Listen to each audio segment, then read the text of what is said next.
नमस्कार। मैं अजय सिंह खर्ब, स्वागत है आपका टेक्स्ट बुक सुपर कोचिंग पर।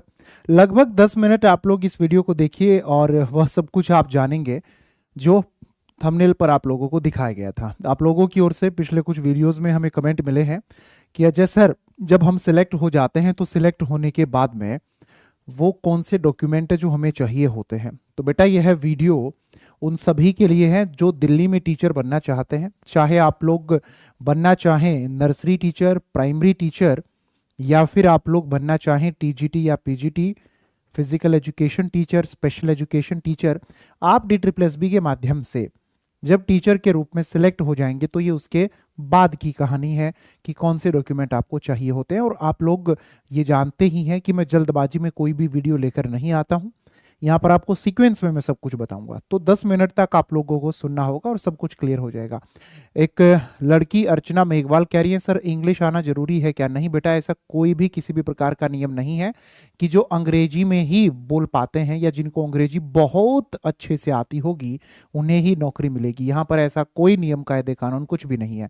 एक पेपर होता है, उसको पास करो, आप कट ऑफ क्लियर कर गए, सिलेक्ट हो गए, बस बात खत्म। पेपर में अंग्रेजी जरूर आती है 20 नंबर की। ये DSSB की ऑफिशियल वेबसाइट, यहीं से सब कुछ आप लोगों को देखने जानने को मिलता है। DSSB सबसे पहले नोटिफिकेशन आउट करता है। नोटिफिकेशन जब आता है किसी भी वैकेंसी का तो आप लोगों को अप्लाई करने का मौका दिया जाता है। और जब आप लोग अप्लाई करते हैं तो वहां पर जो आप कैंडिडेट हैं, ठीक है, आपको अपनी डिटेल्स देनी होती हैं। ऐसा ही होता है, जब नोटिफिकेशन आया था तब आप लोगों ने ऑनलाइन जो अप्लाई किया था तो अपनी कुछ डिटेल्स दी होंगी। डॉक्यूमेंट वगैरह तो कोई अपलोड करना रहता नहीं है ना। अब आपको अपना एग्जाम देना है। एग्जाम आप कब दे पाते हैं? जब आपका एडमिट कार्ड आता है। याद रखिए, आपने ये अपनी जितनी भी और जो भी डिटेल्स यहां पर दी होती हैं उनके आधार पर ही आपका एडमिट कार्ड आएगा।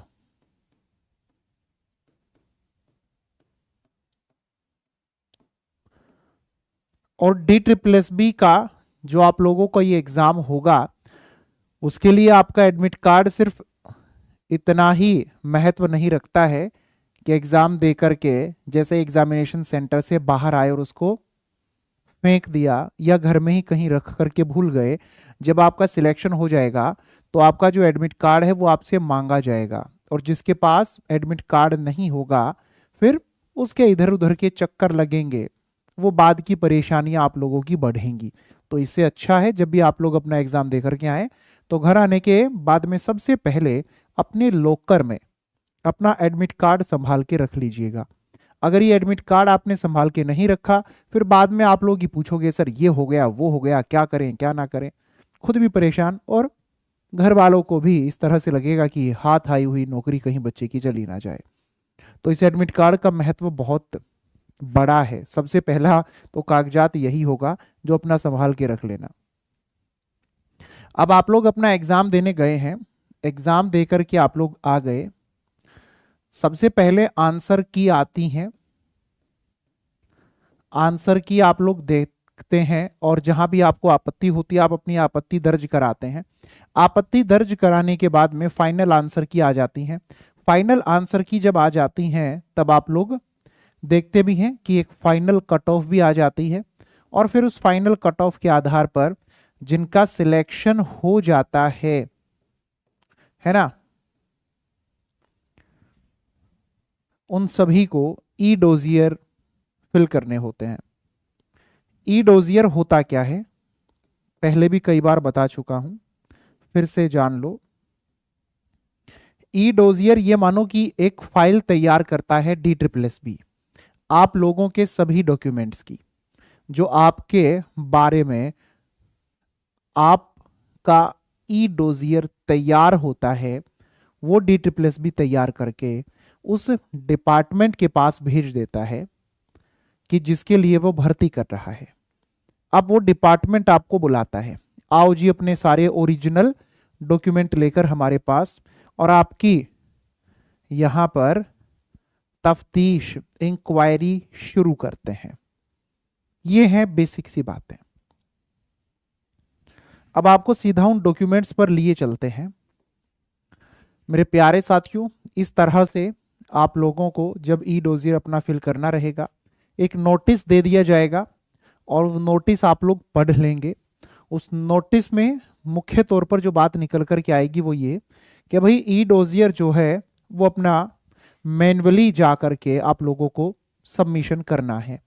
अब आपको स्टार्टिंग में ही ये कह दिया जाता है, एकदम शुरू में आपको कह दिया जाता है, list of documents to be uploaded on e dossier module scanned होने चाहिए सारे, सेल्फ अटेस्टेड कॉपी होनी चाहिए।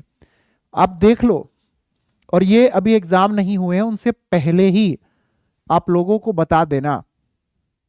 उसका कारण है कि किसी के भी डॉक्यूमेंट में कोई भी कमी हो, कोई भी दिक्कत हो, तो अपने कागजात को भी संभाल लेना, नहीं तो कहीं पेपर देने के बाद, सिलेक्ट होने के बाद में फिर इधर उधर घूमते फिरें। जिस भी डॉक्यूमेंट में कोई भी कमी है, अपना वो डॉक्यूमेंट लेकर के उस डिपार्टमेंट में जाओ जहां से वो ठीक होता है। बार बार पूछते हैं, सर मेरा नाम गलत है, पिता का नाम गलत है, माता का नाम गलत है, हाँ, इस तरह से जो आप लोगों की बातें होती हैं उनको भी ठीक करवा लो, क्या दिक्कत है। तो सारे डॉक्यूमेंट आप लोगों को स्कैन करने रहेंगे अपने, सेल्फ अटेस्टेड। बहुत सारे बच्चे क्या करेंगे, सर मैंने सेल्फ अटेस्ट नहीं किया। अरे कर दो फिर, उसमें इतना ज्यादा क्या वो करना होता है, अपने साइन करो, अपलोड करो, बात खत्म।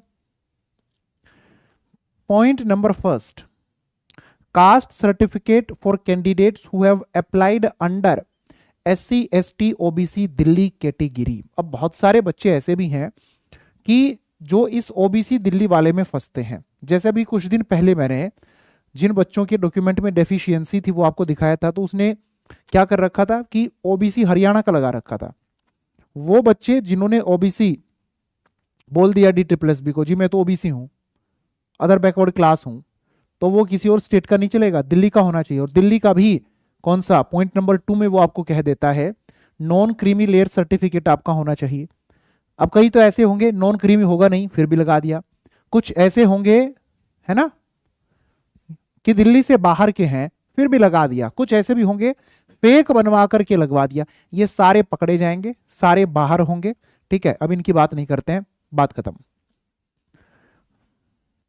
Father's caste certificate, if applicants caste certificate has been issued other state but the candidate claims OBC Delhi status। Point number 3 में उन्होंने आपको क्लियर कर दिया है। फिजिकली हैंडीकैप्ड सर्टिफिकेट, ऑलराइट, याद रखिएगा। स्पोर्ट्स पर्सन कोटा जिसके पास है सर्टिफिकेट और पार्टिसिपेशन मेडल, ये सब कुछ।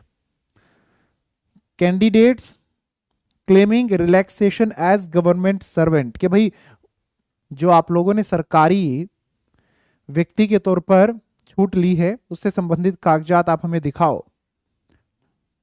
Candidates claiming relaxation as ex serviceman. उसके बाद में आती है बातें यहां पर पॉइंट नंबर 8 से, date of birth proof, birth certificate चलेगा या फिर क्लास 10th सर्टिफिकेट आप लोगों का चल जाएगा। अब बर्थ सर्टिफिकेट पहले बहुत सारे बच्चे जिनके पास नहीं होता था, या वो हाथ से बनवाई हुई कहते थे ना, जन्म पत्री, ऐसे ही तो बोलने जाता था उसको, बर्थ सर्टिफिकेट को, है ना, वो होंगी। तो कक्षा 10वीं का जो हमारा सर्टिफिकेट होता है वो चल जाता है डेट ऑफ बर्थ प्रूफ के तौर पर, कोई दिक्कत नहीं आती है। For proof of essential educational qualification, ये सब कुछ आपको देना पड़ेगा बेटा। अगर आप लोग नहीं देंगे तो फिर डॉक्यूमेंट में डेफिशिएंसी दिखा दी जाएगी। अभी आपको क्या कह रहे हैं, मार्कशीट ऑफ ईच ईयर। अब बहुत सारे बच्चे बाद में पूछते हैं और परेशान होते हैं, मेरे पास ना फर्स्ट ईयर की नहीं है। अच्छा सुनो, मेरे पास में ना मेरे सारे डॉक्यूमेंट हैं लेकिन ना मेरी डिग्री नहीं है। फिर इनका गला सूख जाता है, कहीं नौकरी हाथ से ना चली जाए। सभी सेमेस्टर की, सभी ईयर की आपकी मार्कशीट, सारे कागजात हों, ओरिजिनल हो, प्रोविजनल डिग्री हो, डिप्लोमा हो, सर्टिफिकेट हो, अपने सारे डॉक्यूमेंट इकट्ठे कर लेना। For candidates who have acquired essential qualification from private university, ध्यान दो इस पर, acquired essential qualification from private university, जो एसेंशियल क्वालिफिकेशन है वो अगर किसी ने प्राइवेट यूनिवर्सिटी से ली हुई है, गवर्नमेंट वालों को कोई दिक्कत नहीं है।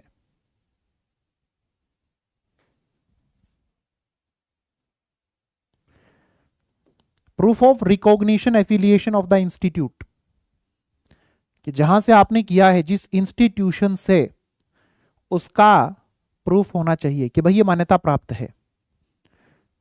पॉइंट नंबर बी आपको क्या कह रहा है? Proof of recognition of the course, जो कोर्स आपने किया उस कोर्स का भी प्रूफ चाहिए कि हां वो वैलिड था उस समय पर उस कॉलेज, उस इंस्टीट्यूशन में। कॉपी ऑफ एडमिट कार्ड, ये लो जी आ गई। अब बहुत सारे ऐसे होशियार होते हैं, वो अपने एडमिट कार्ड को गुम कर देंगे और बाद में कहेंगे क्या हो गया, मेरे पास में सेव तो है मेरे मोबाइल में, लैपटॉप में, एक और निकाल लो। इसका इलाज कर रखा है DSSB ने पहले ही। क्या कह रहा है वो आप लोगों को? सिग्नेचर ऑफ कैंडिडेट, सर ये भी कर लेंगे, आगे पकड़ो ना पॉइंट जो बहुत जरूरी है आपके लिए। Signature bye invigilator, counter signature जो इन्विजिलेटर करता है मेरे प्यारे साथियों, वो चाहिए। और इन्होंने लिख दिया है not to be self attested. ध्यान रखना इस पॉइंट को, सबसे कीमती है वो एडमिट कार्ड जो पेपर देने जाओगे, संभाल लेना उसको अपना। अब कुछ पता है क्या करेंगे, पहले ही 2 निकाल के रख लेंगे, सर एक गुम हो गया तो दूसरा काम आएगा, वो दूसरा काम नहीं आने वाला। यही चाहिए जिस पर काउंटर सिग्नेचर होगा इन्विजिलेटर का। Aadhaar number is required for E dossier, alright. Any other document, ठीक है, जो कि समय समय पर DSSB की ओर से मांग लिया जाएगा आप लोगों से। फोटोग्राफ, ये तो देना ही है। हाँ सर फोटो तो हमने बहुत सारे खींच रखे हैं, पूरा दिन इस मोबाइल को लेकर के करते क्या है, पढ़ते समय पे भी ऐसे सामने लगा करके बढ़िया बढ़िया फोटो ही तो खींचते रहते हैं, है ना, ऐसे ही अजीब अजीब से मुंह बना करके। और लड़कियां ज्यादा करती हैं, है ना, इनको देखकर फिर लड़के भी करने लगे हैं आजकल काफी। देखो पाउट वाला जो है ना, ये तो लड़कों ने लड़कियों से सीखा है। आगे आते हैं, बहुत सारी लड़कियां बनाते हैं वो भी पाउट, लड़कियों को देख करके उनकी एक्टिंग करते हैं, उनके जैसा बनने का प्रयास करते हैं, फिर उनको बताया जाता है अरे जिस समाज में रहते हो उनमें कोई कह देगा लड़की बनेगा। सिग्नेचर आप लोगों को बेटा करके देना होगा। राइट थंब इंप्रेशन, जब वो आपको कह रहा है कि राइट थंब इंप्रेशन आप हमें दीजिए, तो राइट का ही देना, कहीं ऐसा ना हो कि लेफ्ट भी चल जाएगा क्या। आगे आते हैं, स्टैंडर्ड डिक्लेरेशन फॉर्म ए एज गिवन बिलो। तो ये सभी हैं बेटा वो कागजात, ये रहा वो फॉर्म ए से संबंधित बातें जो आपके सामने हैं, और जिसमें आप यहां पर सिग्नेचर ऑफ कैंडिडेट करके देंगे, ठीक है। ये हैं सारी की सारी मुख्य बातें जो मैंने आपको बता दी हैं, और ये मैं आप लोगों के साथ शेयर भी कर दूंगा, कोई दिक्कत नहीं है। टेलीग्राम पर मैं आप लोगों को दे दूंगा, वहां से आप लोग डाउनलोड करके अच्छे से खुद भी पढ़ लेना। चलिए अब आप लोगों को जहां से मिलेगा ये डॉक्यूमेंट, वो अपना टेलीग्राम का चैनल आप सब जानते ही हो, है ना।